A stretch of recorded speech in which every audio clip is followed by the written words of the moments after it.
们现在已经把高周波主机拆开了我们会形容高周波主机很像你家的滤水器。怎么说呢？你家的滤水器外部的这个水从自来水公司来，从水库来的水，它会经过加压，加压完之后，再经过这个过滤的过程，1道过滤、2道过滤、3道过滤，后来到一个很干净的水你可以用。这一个过程就很像我们的主机一样。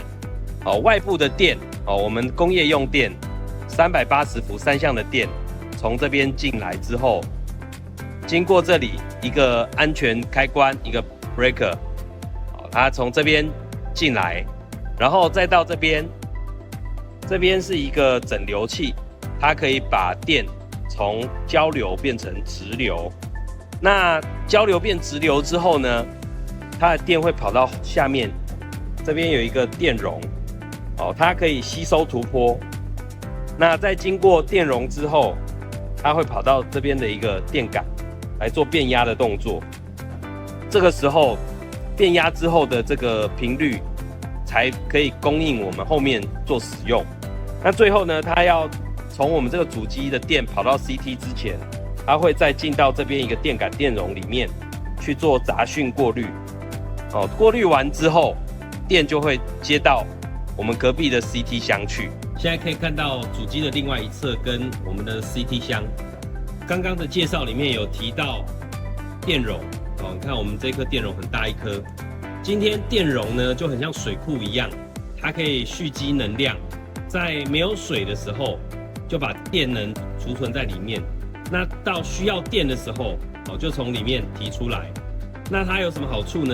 今天它无论外面的电压状况是否稳定，我们在里面有足够的能量，就可以供应到后面我们 CT 这边。它有1次增压，再做2次增压，还有2个变压。那增压完之后呢，最后前端这边就可以输出给我们的线圈使用。所以 CT 的概念有点像是你有没有用过这个电蚊拍？电蚊拍今天它小小一支，它要电蚊子，它是要怎么样？从电池里面供应它的能量。小小的电池怎么有这么大的能量？它是要经过这个变压器，透过电压的转换，最后去供应它很大的能量。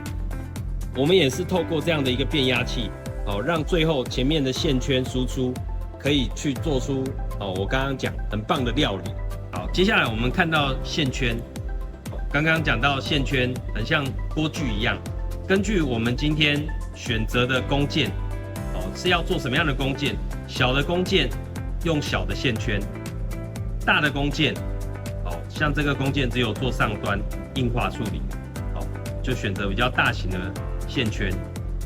那这种是封闭式的设计，线圈也有做所谓半开放式的设计。那我们根据不同的加工需求，去设计线圈，让你们的高周波加工流程是顺畅的。九硕公司服务非常多的客户，尤其是汽机车产业相关的客户。那不同的加工需求，在机台的选择上面会有不一样的考量。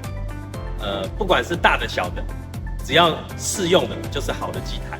像我旁边这一台也是 CT 箱，可是它有很大的电容，很大的变压器。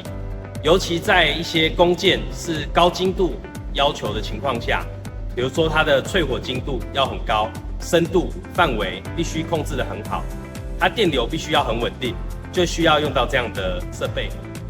很多人问我，小赵，高周波从几十万到上千万都有，到底该怎么选？其实说真的，机器没有好坏，只有适不适合。今天大家看到这一台，可以说是高周波机台界的玛莎拉蒂。这么厉害的机台，什么样的公司在用？像国外大厂 Toyota、Honda， 他们在加工需求上面要求必须长时间、很可靠、很稳定，它的精度不会变动。那在这样的情况下，它需要选择不一样的机台。如果你在加工上面有特殊的需求，也欢迎与我们联络。我们介绍完主机、CT 跟我们的线圈之后，不知道大家对高周波机有没有更进一步的了解呢？如果关于应用上面有任何问题，都欢迎跟九硕的小赵联络。好，等你哦。